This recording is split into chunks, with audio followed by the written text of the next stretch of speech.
बोलो जयकारा बोल मेरे श्री गुरु महाराज की जय। श्री परमहंस दयाले जी महाराज की जय। लाडली लाल की जय। राधे रानी की जय। सबसे पहले अपने सतगुरुदेव भगवान के श्री चरण कमलों में कोटिन कोटि साष्टांग दंडवत प्रणाम करते हैं। जिन्होंने निमित्त बनाया है अनुचित क्षमा करें। श्री कृष्ण कन्हैया और राधे रानी के चरणों में भी शत शत नमन करते हैं कि उनकी लीलाओं का, उनके नाम का रसपान करने का सौभाग्य प्राप्त हुआ है उनकी कृपा से। तो सब नतमस्तक होकर नमन कर दीजिए, आंखें बंद कर लीजिए और ध्यान श्री चरण कमलों में लगाएंगे।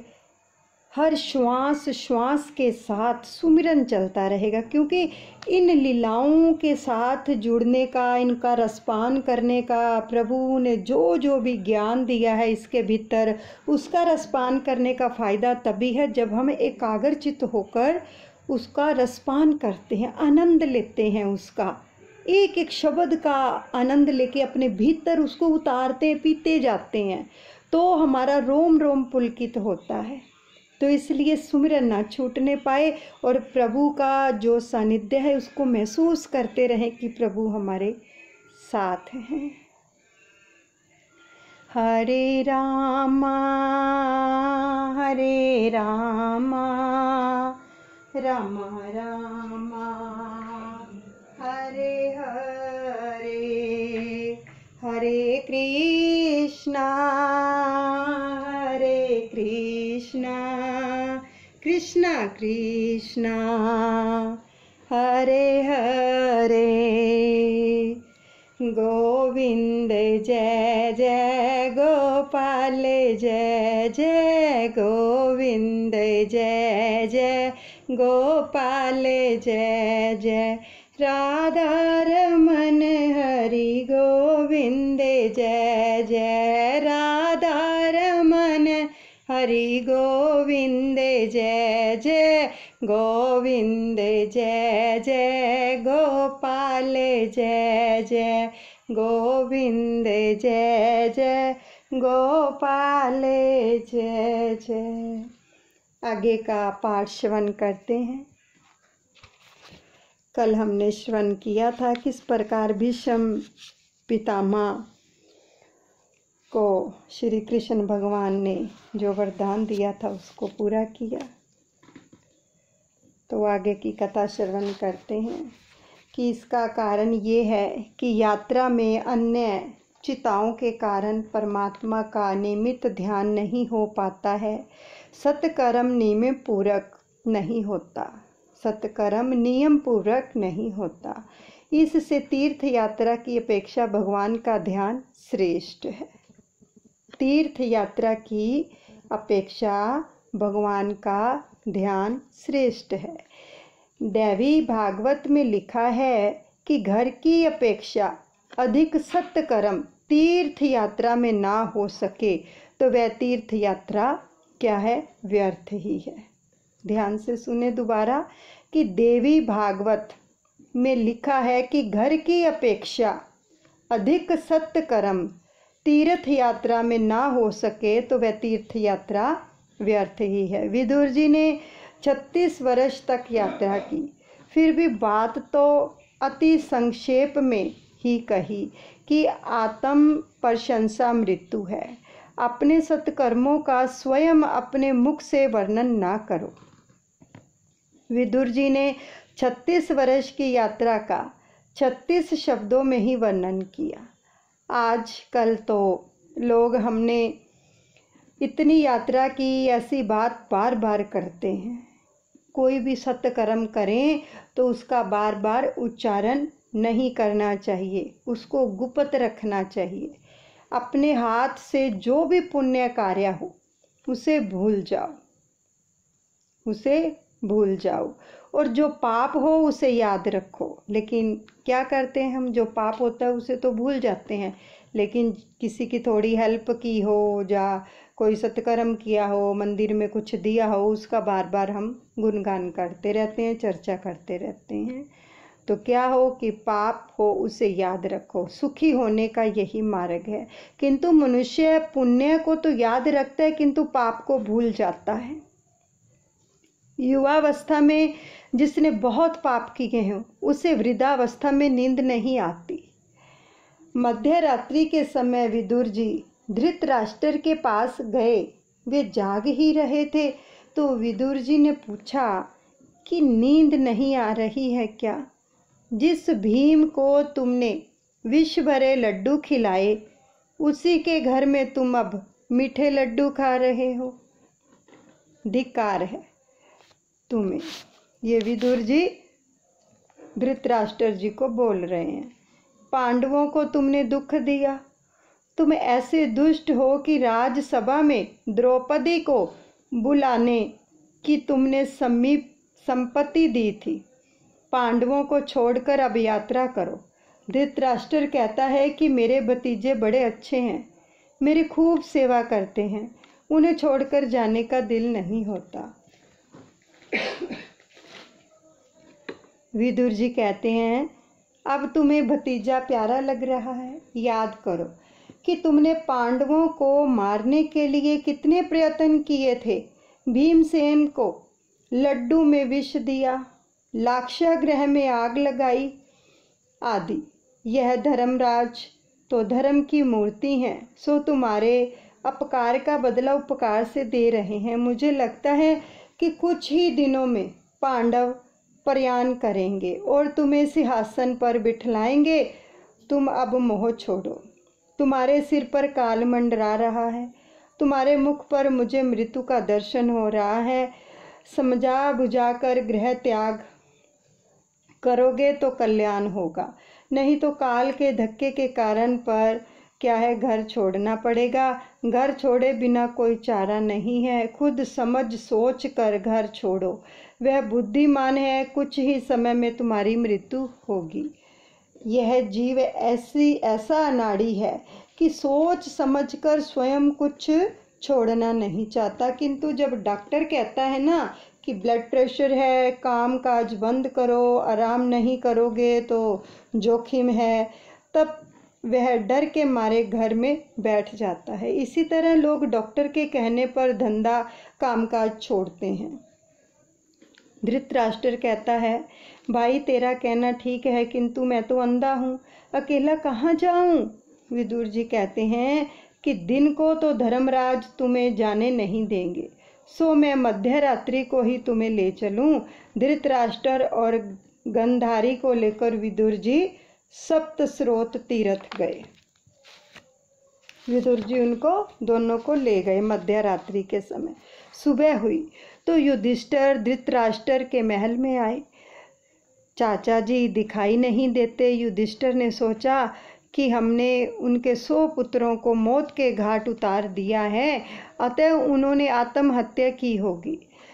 जब तक चाचा चाची का समाचार नहीं मिलेगा तब तक मैं पानी भी नहीं पीऊँगा। धर्मात्मा व्यथित होता है तो उससे मिलने संत आते हैं। धर्मराज के पास उस समय नारद जी आए तो धर्मराज ने उनसे कहा कि मेरे पापों के कारण ही चाचा जी चले गए। वैष्णव वे है जो अपने ही दोषों को सोचे, दूसरों के दोषों को नहीं। जो अपने दोषों को सोचे, अगर कोई भी कार्य ऐसा होता है तो अपने आप को ही दोषी ठहराएं कि हमारे में ही कोई ऐसा दोष होगा। नारद जी समझाते हैं कि धृतराष्ट्र को तो सदगति मिलने वाली है, चिंता मत कर। हर एक जीव मृत्यु के अधीन है। जहाँ चाचा जाएंगे वहाँ तुम्हें भी जाना है।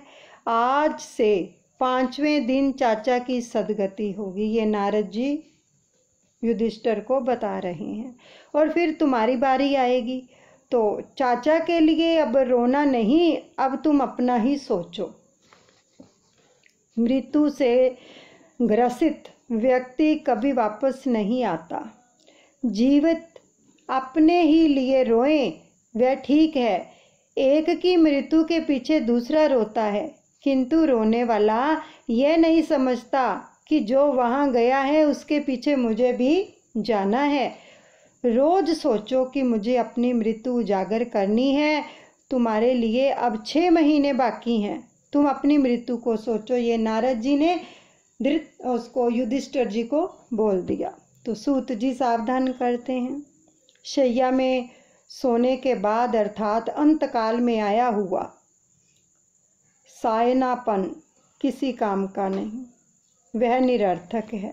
नारद जी कहते हैं, तुम्हें मैं भागवत प्रेरणा से सावधान करने के लिए आया हूँ। विदुर जी धृतराष्ट्र को सावधान करने आए थे, मैं तुम्हें सावधान करने आया हूँ। 6 मास के पश्चात कलयुग का प्रारंभ होगा। अब तुम किसी की भी चिंता ना करो, तुम अपनी चिंता करो। युधिष्ठिर ने कई यज्ञ किए, भगवान द्वारिका गए तो साथ में अर्जुन को भी ले गए।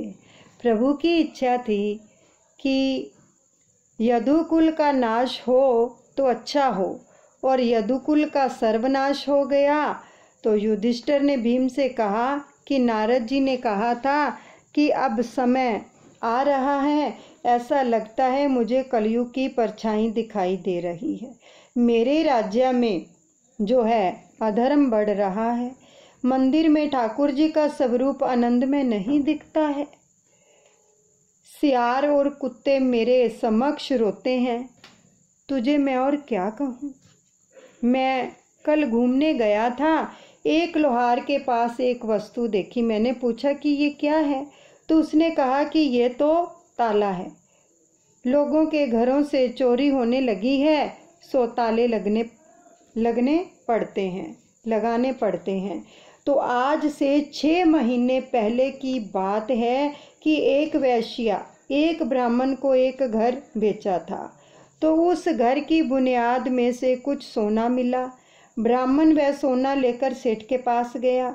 सेठ धर्मनिष्ठ था, उसने कहा कि मैंने तो मकान तुम्हें बेच दिया था, सो उसमें से जो कुछ भी मिला वह सब तुम्हारा ही है।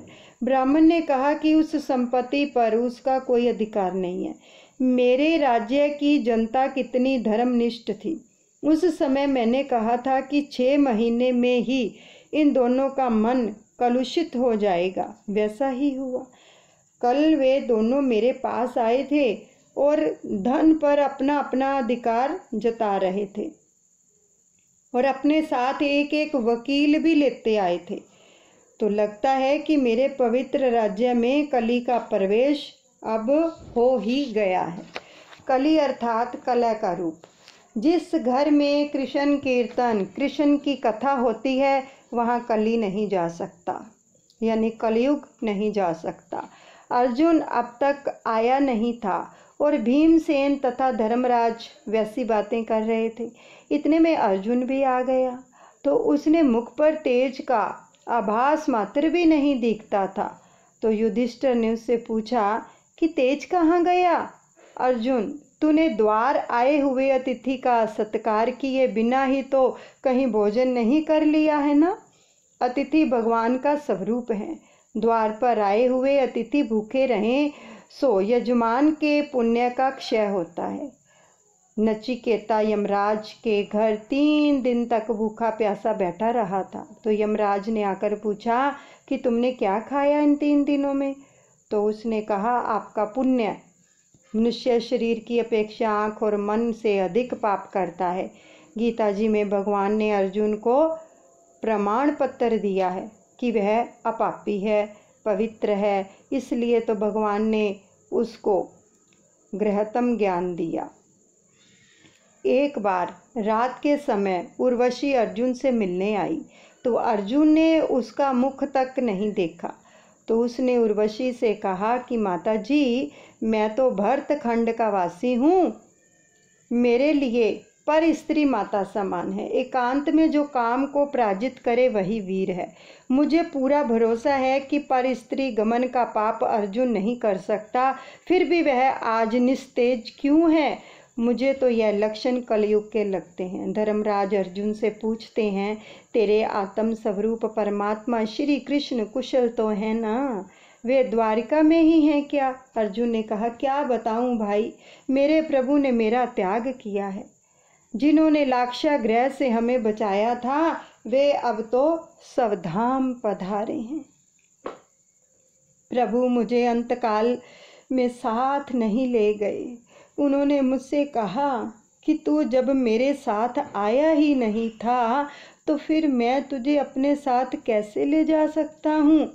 मैंने तुझे गीता शास्त्र का जो ज्ञान दिया है वही तेरी रक्षा करेगा। बड़े भैया, आज तक मैं कभी हारा नहीं था, किंतु कृष्ण विरह से व्याकुल हुआ। मैं आज द्वारिका से लौट रहा था तो रास्ते में काबा लोगों ने मुझे लूट लिया। मुझे लगता है कि मुझ में जो शक्ति थी वह मेरी नहीं थी किंतु द्वारिकाधीश की थी, और उनके चले जाने से वह शक्ति भी चली गई है। मुझे प्रभु के उन अनंत उपकारों की याद आ रही है।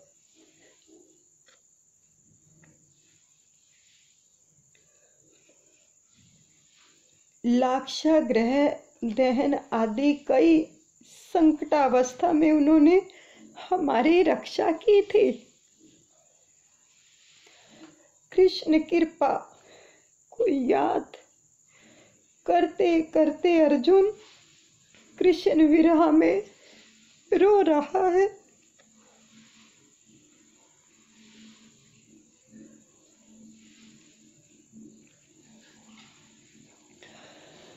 धर्मराज से अर्जुन कह रहा है कि द्रुपद राजा की राजसभा से मैंने जो मत्स्य मेघ किया था वह भगवान की शक्ति के बल पर ही किया था। कई महाराजा मत्स्यवेद न कर सके थे। कर्ण ने सोचा कि मैं मत्स्य भेद करूं। कृष्ण ने सोचा कि कर्ण ने मत्स्य भेद कर दिया तो मेरा अर्जुन रह जाएगा और द्रौपदी कर्ण की हो जाएगी। ऐसा सोचकर ही श्री कृष्ण ने सभा में कर्ण का अपमान करवाया। कृष्ण ने एक दासी को द्रौपदी के पास भेजा और द्रौपदी ने हीन जाति के कर्ण से विवाह करने से इनकार कर दिया। तो मुझ में तो हिम्मत ही नहीं थी, किंतु मुझ पर भगवान की कृपा दृष्टि थी जिससे मुझ में शक्ति संचार हुआ और मैं उस दिन मत्स्य भेद कर सका। लाक्षागृह की आग में पांडव जलकर मर गए हैं ऐसा मानकर दुर्योधन ने तो उनका श्राद्ध भी कर दिया था। संसार में मन रूपी मत्स्य घूमता फिरता है, उसको विवेक रूपी बाण से मारो। जिसे द्रौपदी मिलती है उसका सारथी भगवान को होना पड़ता है। द्रौपदी कृष्ण भक्ति का ही नाम है। मन को जब तक ना मारोगे कृष्ण भक्ति प्राप्त नहीं होगी। मन को जो प्रिय है वे मत करो। मन की इच्छा के वश नहीं होंगे तो धीरे धीरे वह अंकुश में आता जाएगा। आज तक मौज शोक में यानी कि आनंद और प्रमोद में, भोग में, पाप में कितना खर्च कर दिया, उसका जीव को कोई हिसाब ही नहीं रखता है। ये जीव उस चीज़ का, ब्राह्मण को कुछ दिया तो उसे वह याद रखता है। हम और क्या कर सकते हैं?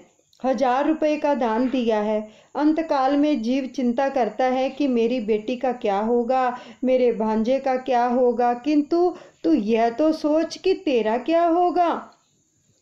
जिस पर भगवान की कृपा दृष्टि होती है वही इस मन मत्स्य को मार सकता है। भगवान की कृपा दृष्टि जब तक ना हो तब तक मन नहीं मरता। प्रभु की कृपा दृष्टि तो मन मत्स्य मरेगा। मन मरेगा तो भक्ति रूपी द्रौपदी प्राप्त होगी। परमात्मा की कृपा दृष्टि होने पर ही जीव मन को वश में कर सकता है। प्रभु की प्रार्थना ना करने से मन मनुष्य को अधोगति के गर्त में फेंक देता है। अर्जुन को कृष्ण के कई उपकार याद आ रहे हैं।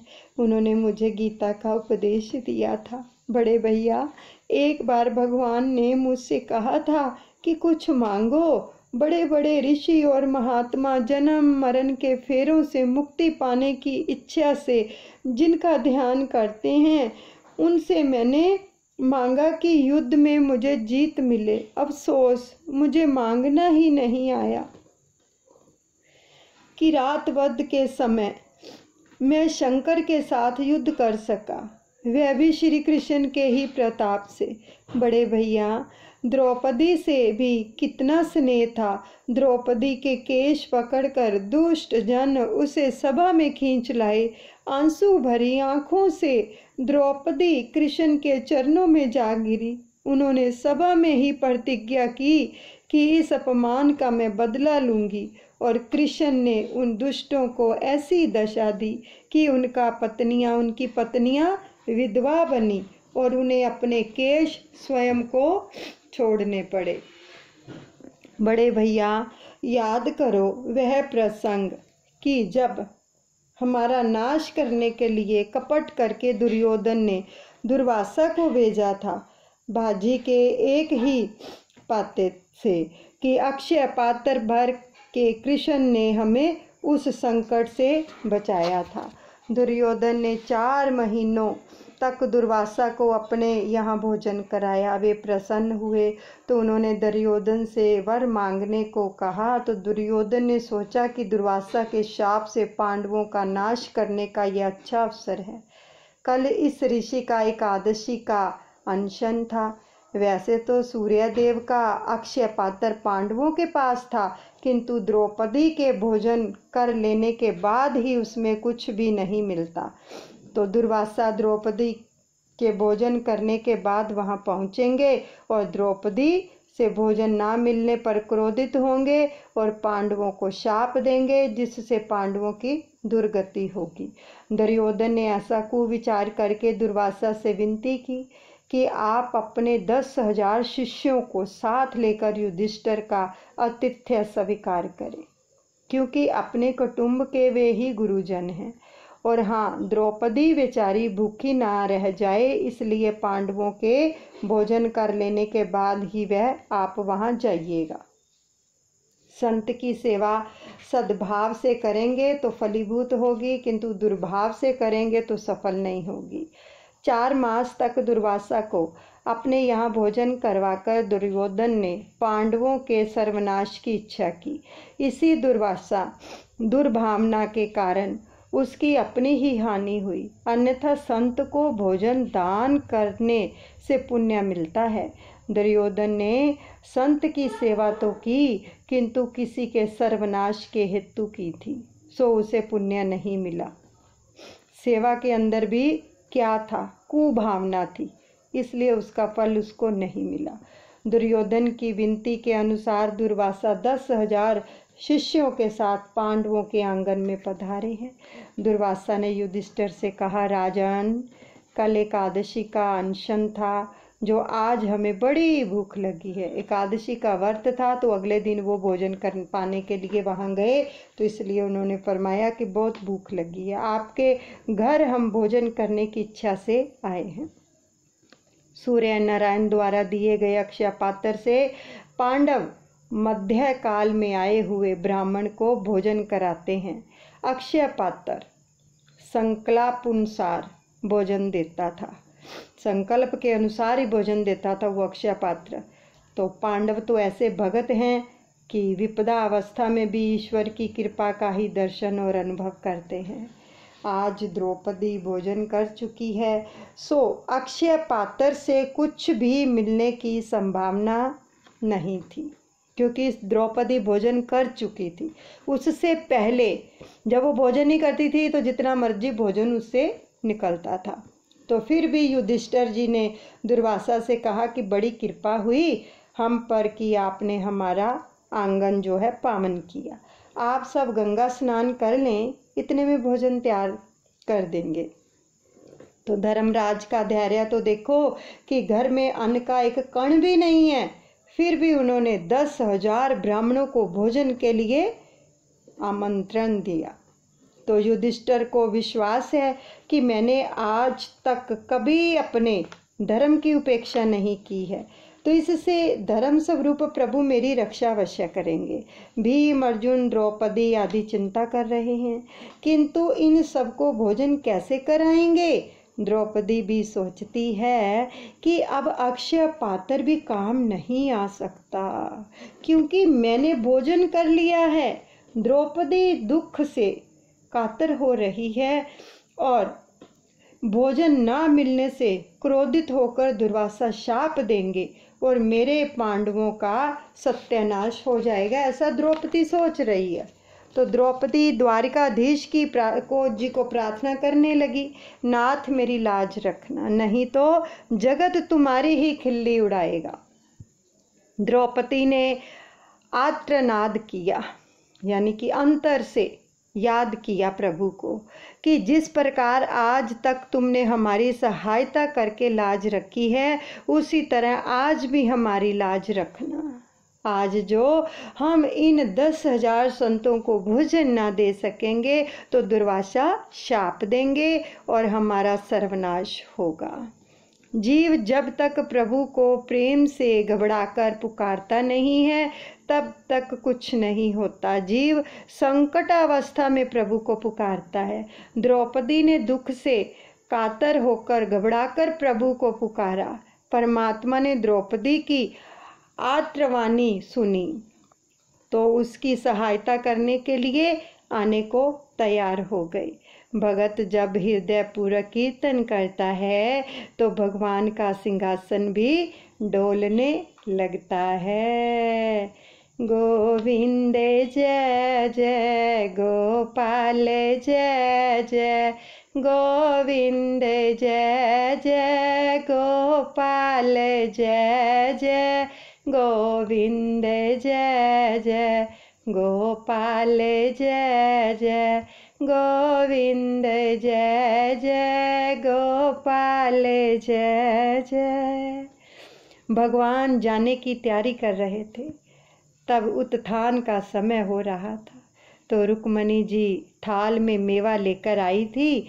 एक और रुक्मणी कृष्ण के भोग लगाने का आग्रह कर रही थी और भोग के बाद जाने को कहती थी, तो दूसरी ओर द्रौपदी आर्तनाद कर रही थी।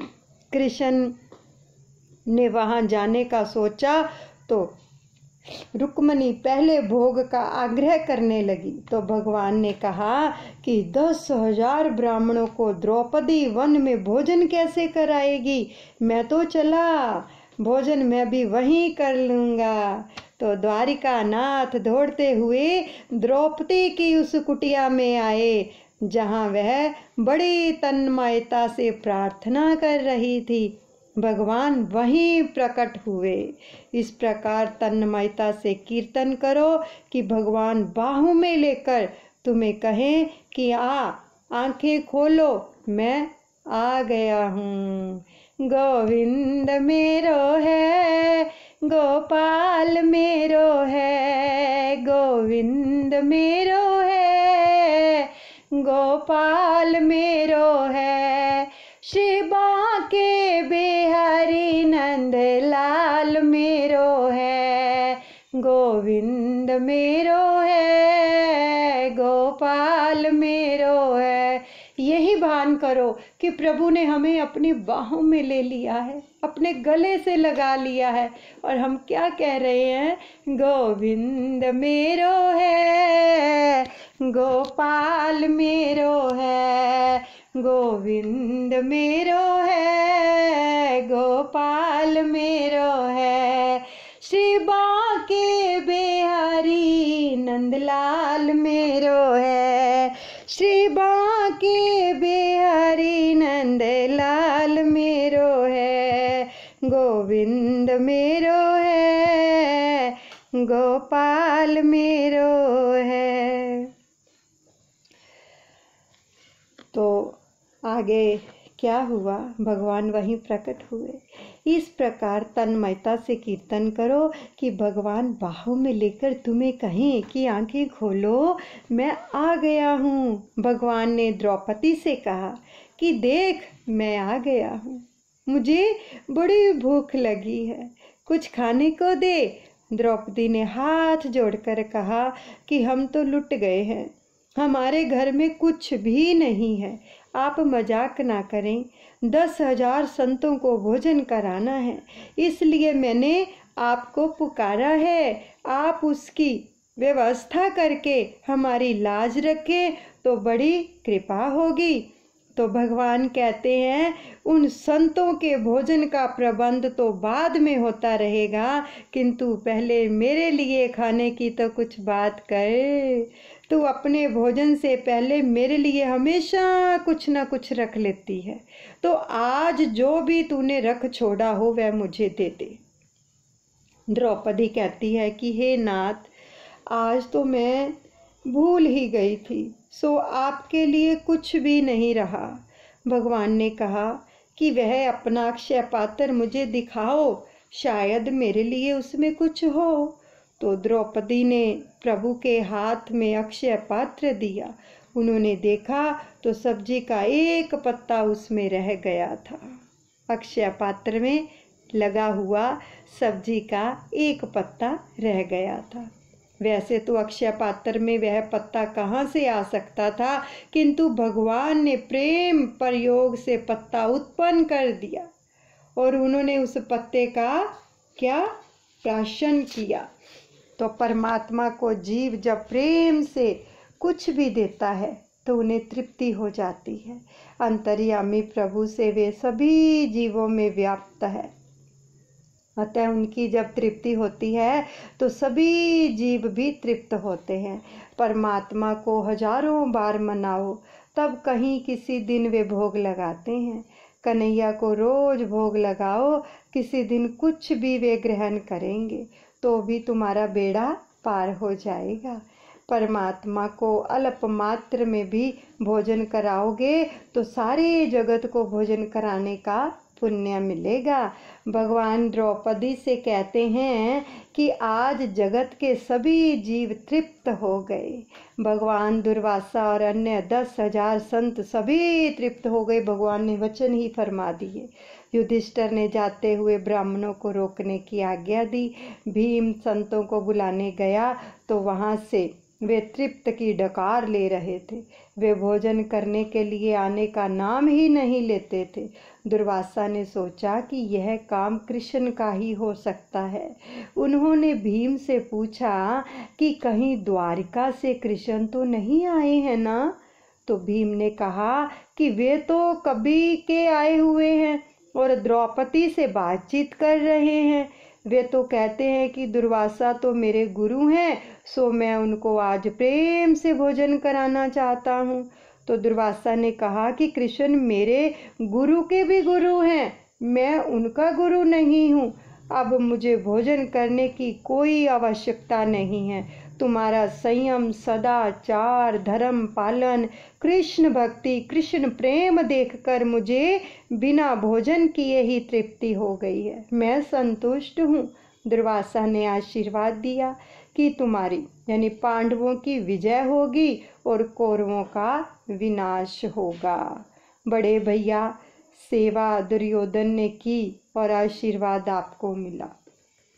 इसलिए सेवा करते समय किसी की भी सेवा करें, लेकिन जब सेवा करते हो तो मन में भाव पवित्र होना चाहिए, भावना पवित्र होनी चाहिए।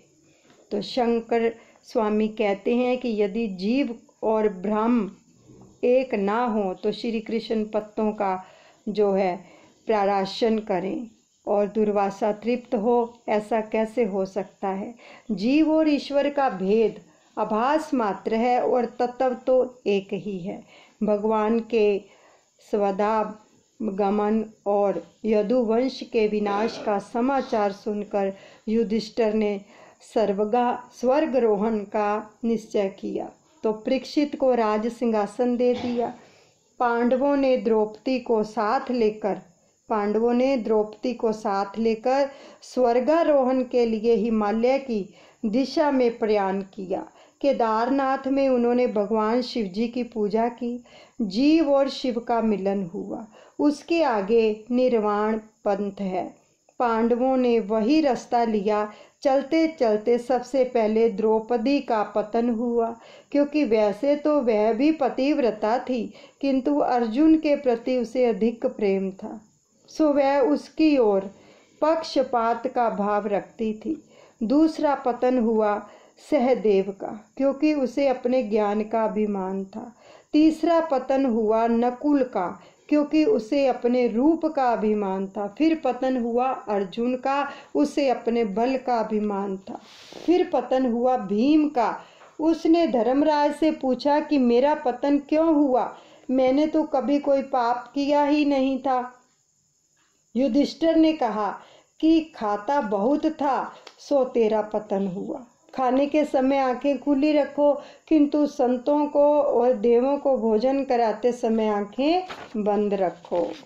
धर्मराज अकेले आगे बढ़ने लगे। सभी चले गए और आखिर में युधिष्ठिर जी धर्मराज रह गए, तो आगे बढ़ने लगे। धर्मराज की परीक्षा करने के लिए यमराज कुत्ते का रूप लेकर उनके पास आए, तो उन्होंने दूसरा भी रूप लिया और युधिष्ठिर से कहा कि मैं तुम्हें स्वर्ग में ले जाऊंगा, किंतु तुम्हारे पीछे पीछे जो कुत्ता चला आ रहा है उसे भी स्वर्ग में प्रवेश ना मिलेगा। लेकिन जो कुत्ता पीछे आ रहा है उसको नहीं मिलेगा, तुम्हें तो मिल जाएगा। तो युधिष्ठिर ने कहा कि मेरे साथ साथ चला आया है, उसे मैं अकेला कैसे छोड़ दूं? उसे छोड़कर मैं स्वर्ग में नहीं आ सकता। तो 7 कदम साथ चलने वाला मित्र भी बन जाता है। धर्मराज सदेह स्वर्ग गए और तुकाराम भी सभी को राम राम कहते हुए स्वर्ग गए थे। ऐसा कहते हुए वे स्वर्ग गए। मीराबाई भी संदेह स्वर्ग को गई थी। वे द्वारकाधीश में सदेह समा गई थी, लीन हो गई थी। मेवाड़ में उनको बहुत कष्ट मिला था, सो उन्होंने मेवाड़ छोड़ दिया। उनके जाने के बाद मेवाड़ बहुत दुखी हुआ। वहाँ यवनों का आक्रमण हुआ। राणा जी ने सोचा कि मीरा फिर मेवाड़ आए तो देश सुखी हो। राणा जी ने ब्राह्मणों को और भक्तों को मीरा को बुलाने के लिए भेजा। मीरा ने उनसे कहा कि कल यदि मेरे द्वारकानाथ की अनुज्ञा मिलेगी तो मैं आपके साथ आऊंगी।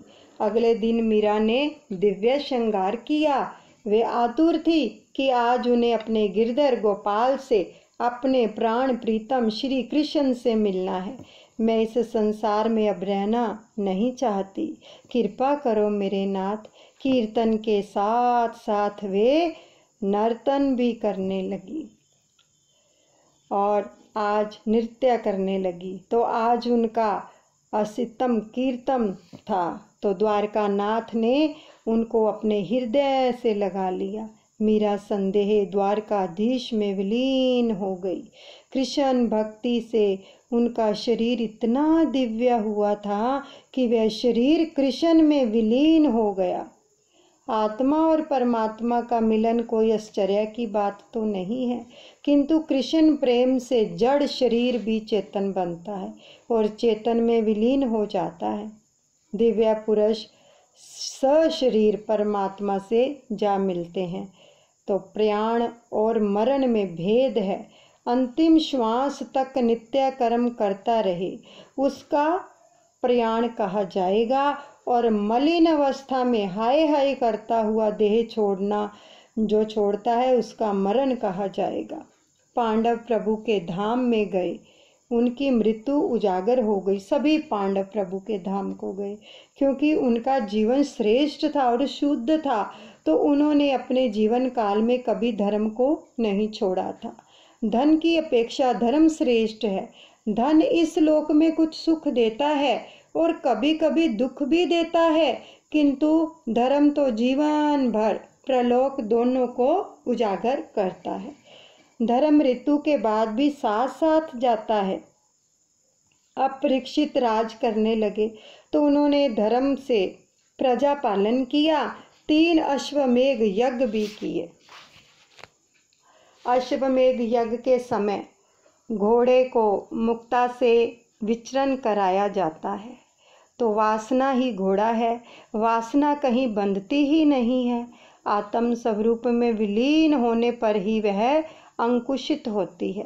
किसी विषय में वासना फंस न जाए, इसका ध्यान जरूर रखना है।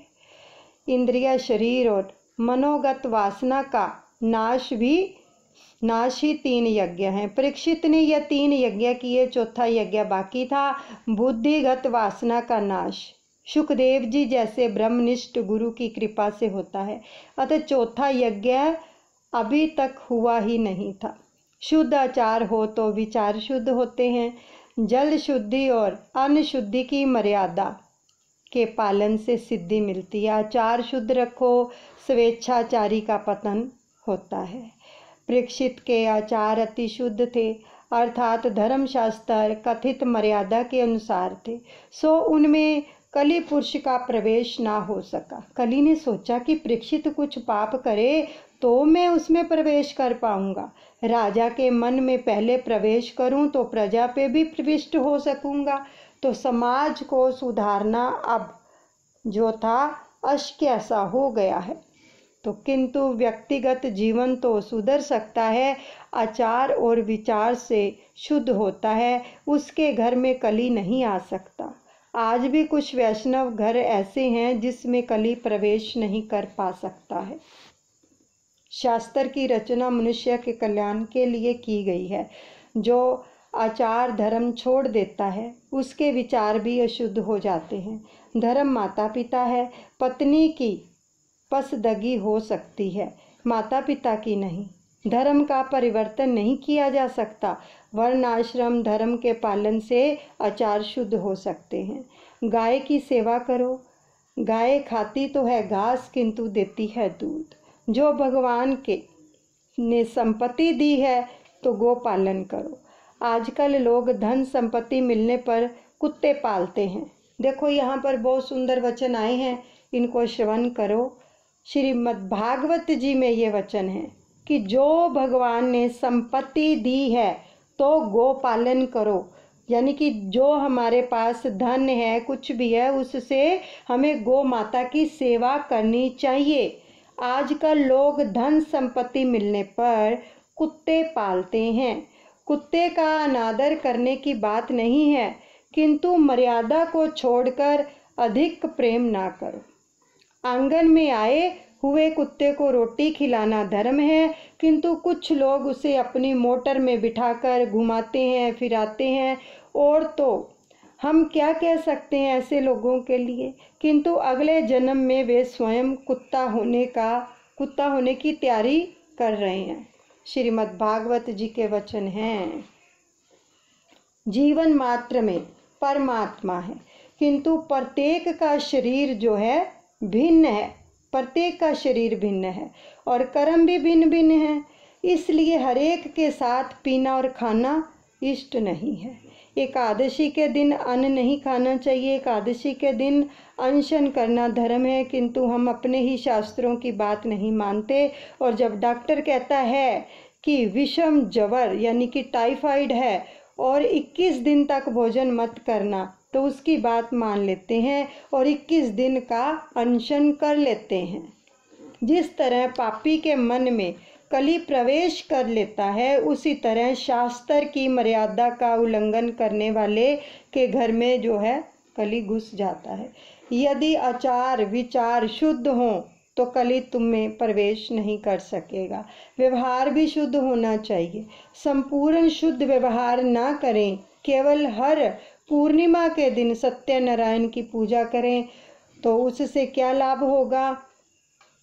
असत्यभाषी की पूजा सत्यनारायण को अस्वीकार है। एक दिन एक आश्चर्यजनक घटना हुई कि परीक्षित दिग्विजय करने निकले। घूमते फिरते वे सरस्वती नदी के किनारे पर आए। वहाँ गाय बैलों को एक काला पुरुष लकड़ी से पीट रहा था। बैल धर्म का स्वरूप है और गाय पृथ्वी का स्वरूप है। गाय की आंखों में आंसू बह रहे थे। धर्म रूप बैल उससे दुख का कारण पूछता है। पृथ्वी कहती है, श्री कृष्ण ने इस पृथ्वी लोक से अपनी लीला समेट ली है, सो यह संसार पाप में कलयुग की कुदृष्टि का शिकार हुआ है। धर्म की मर्यादा का पालन ठीक तरह से करोगे तो ज्ञान अपने आप ही प्रकट होगा। धर्मारूढ़ रहोगे तो ज्ञान गंगा का अवतरण होगा। शिवजी नंदी पर अर्थात धर्म पर आरूढ़ हैं, सो उनके सिर पर ज्ञान गंगा है। धर्म के 4 अंग हैं, मुख्य हैं सत्य, तप, पवित्रता और दया। इन चारों का योग फल धर्म है। इन चारों अंगों पर जब धर्म आधारित था तब सतयुग था, 3 अंगों पर आधारित था तब त्रेता युग आया, और 2 अंगों पर आधारित रहा तब द्वापर युग आया, और एक ही अंग पर आधारित रह गया तो कलयुग आया। सत्य है, सत्य ही परमात्मा है। सत्य और परमात्मा भिन्न नहीं है। जहाँ सत्य है वहीं परमात्मा है। जो असत्य बोलता है उसके पुण्यों का क्षय होता है। सत्य के सहारे नर नारायण के पास जा सकता है। जो हितभाषी व सत्यवादी होता है, तप करो, हर प्रकार के सुखों का उपभोग ना करो, थोड़ी सी तपश्चर्या रोज करो। जो हरेक प्रकार के लौकिक सुखों का उपभोग करता है उस पर परमात्मा कृपा दृष्टि नहीं करते। दुख सहकर परमात्मा की आराधना करना ही तप है। दुख सहता हुआ प्रभु भजन करे वही श्रेष्ठ है। जीव जो मांगे वह सब कुछ उसे देते हैं मत रहो। कुछ सहन करना भी सीखो। इंद्रियों का स्वामी आत्मा है। इंद्रिया जो कुछ मांगे वह उसे देने से आत्मा उसका गुलाम बन जाएगा। विधि पूर्वक अनशन करने से पाप भस्मभूत होते हैं। भगवान के लिए कष्ट सहना, दुख सहना ही तप है। वाणी और वर्तन में समय और तप होने ही चाहिए। पवित्रता, कलयुग में पवित्रता जो है रही ही कहाँ है। बाहर से सब पवित्र लगते हैं और अंदर से सब मलिन हो गए हैं। वस्त्रों का दान तो मिट सकता है किंतु कलेजे पर पड़ा हुआ दाग कभी नहीं मिटता। जीव आत्मा वैसे तो सब कुछ छोड़कर आता है किंतु मन को तो वह अपने साथ ही लेकर जाता है। पूर्व जन्म का शरीर नहीं रहता किंतु मन तो रहता ही है। लोग वस्त्र, अन्य आचार आदि ही की देखभाल बहुत करते हैं किंतु मृत्यु के बाद भी जो साथ चलने वाला, साथ आने वाला उस मन की कोई देखभाल नहीं करता।